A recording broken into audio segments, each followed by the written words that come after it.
एक साधु जंगल के पेड़ के नीचे ध्यान किया करते थे। वे रोज एक लकड़हारे को लकड़ियां काट कर ले जाते देखते। एक दिन उन्होंने उस लकड़हारे को रोककर कहा, तुम दिन भर लकड़ियां काटते हो, 2 जून की रोटी भी तो नहीं हो पाती, तो तुम कोई दूसरा काम क्यों नहीं करते? वहाँ आगे चंदन के वृक्षों का जंगल है, एक दिन काट लोगे तो 7 दिन के खाने की व्यवस्था हो जाएगी। गरीब लकड़हारे को विश्वास नहीं हुआ, क्योंकि वह तो सोचता था कि जितना वह जंगल को जानता है कोई और कैसे जान सकता है। जंगल में लकड़ियां काटते काटते ही तो जिंदगी बीती है।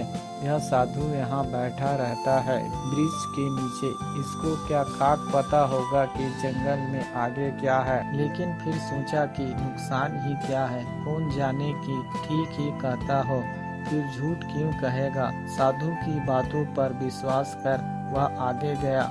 जब वहां से लौटा तो साधु के चरणों में सिर रख दिया और कहा, मुझे क्षमा करना, मेरे मन में बहुत संदेह आया, क्योंकि मैं सोचता था कि मुझसे ज्यादा इस जंगल के बारे में कौन जानता है। मेरा बाप भी लकड़हारा था, उसका बाप भी लकड़हारा था, हम यहीं के जलाऊ लकड़ी काट काट कर जिंदगी बिताते रहें। कभी यह नहीं सोचा कि इससे आगे शायद कुछ इससे भी अच्छा हो सकता है। मैं भी कैसा अभागा हूँ, काश पहले पता चल जाता तो आधी जिंदगी गरीबी में ना गुजारनी पड़ती। साधु ने कहा, जब जागो तभी सवेरा, अब जाओ और जाकर चंदन की लकड़ियाँ काटो। अब उस लकड़हारे के दिन बड़े मजे में गुजरने लगे। एक दिन लकड़ियाँ काट लेता और 7 दिन जंगल आने की जरूरत ही नहीं पड़ती। बाजार में उनकी इतनी कीमत मिल जाती। अब लकड़हारा हफ्ते में एक दिन आता, चंदन की लकड़ियाँ काटता और जाकर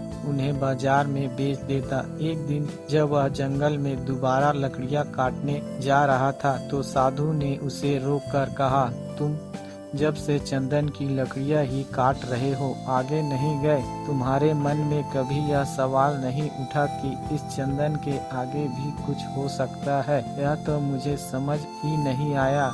यह तो मेरे मन में सवाल ही नहीं उठा कि चंदन के आगे भी कुछ हो सकता है। साधु ने कहा, चंदन के जरा आगे जाओ तो वह चांदी की खदान है। लकड़ियां काटना छोड़ो, एक दिन ले जाओ, 2-4 महीने के लिए हो जाएगा। अब तो वह साधु पर भरोसा करने लगा था। बिना कुछ सोचे वह भागा। वहां जाकर देखा तो सचमुच चांदी की खदान थी। वह खुशी से उछलने लगा। अब तो वह 4-5 महीने में एक बार आता, चांदी लेता और अगले 4-5 महीने आराम से रहता। ऐसे ही कुछ साल गुजर गए। एक दिन जब वह चांदी लेने जंगल जा रहा था तो वह साधु उसे फिर से उसी पेड़ के नीचे बैठा मिला। उस साधु ने लकड़हारे से कहा, अभी भी तुम चांदी ला रहे हो, थोड़ा और आगे जाओ, सोने की खदानें हैं।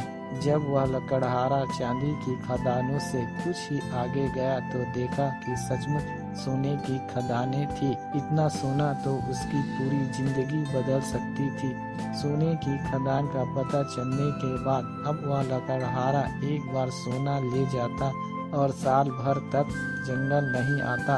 उसकी जिंदगी बड़े आराम से गुजर रही थी। ऐसे ही कुछ साल गुजर गए। सालों बाद जब एक दिन वह लकड़हारा जंगल में सोने की खदान की तरफ जा रहा था तो उसे फिर वह साधु ध्यान मग्न मिला, जो कि एक पेड़ के नीचे बैठकर ध्यान कर रहा था। जब उस साधु ने लकड़हारे को सोने की खान की ओर जाते देखा तो बोला, तुम कभी नहीं सोचोगे कि मुझे तुम्हें बार बार बताना पड़ेगा? तुमको खुद अपनी तरफ से सवाल नहीं उठते, मन में जिज्ञासा नहीं उठती कि आगे जाकर देख लूं और क्या है? लकड़हारे ने कहा, मेरी मंद बुद्धि, मुझे यह सवाल ही नहीं आया। मैं तो समझा कि सोने से बड़ा और क्या हो सकता है। साधु ने कहा, अरे भोले इंसान, सोने की खानों के आगे जा, तुझे वहाँ हीरे की खाने मिलेगी।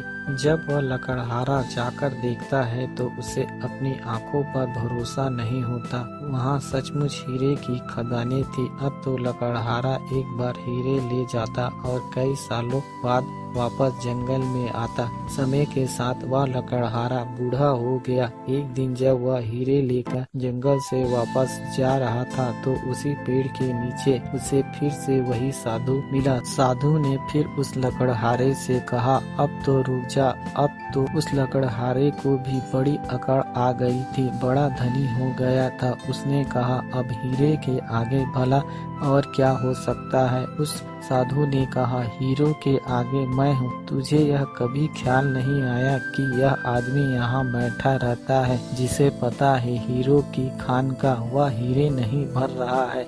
इसे हीरो से भी आगे, हीरो से भी बड़ा और बहुमूल्य कुछ मिल गया होगा। तुझे यह कभी विचार नहीं आया। उस साधु की बात सुनकर लकड़हारा रोने लगा और साधु के पैर पकड़ लेता है और कहता है, मैं भी कैसा मूर्ख हूँ जिसने यह सभी सोने चांदी हीरे जवाहरात छोड़ दिए। उसके पास जरूर इन हीरे जवाहरात से भी बड़ा कोई धन होगा। मेरे मन में यह ख्याल ही नहीं आया। मैं जानना चाहता हूँ कि आपके पास क्या है जिसके सामने इस दुनिया की सारी दौलत छोटी है। लकड़हारे की बात सुनकर वह साधु उसे कहता है, वही तो मैं तुम्हें बताना चाहता हूँ। उस धन का नाम ध्यान है।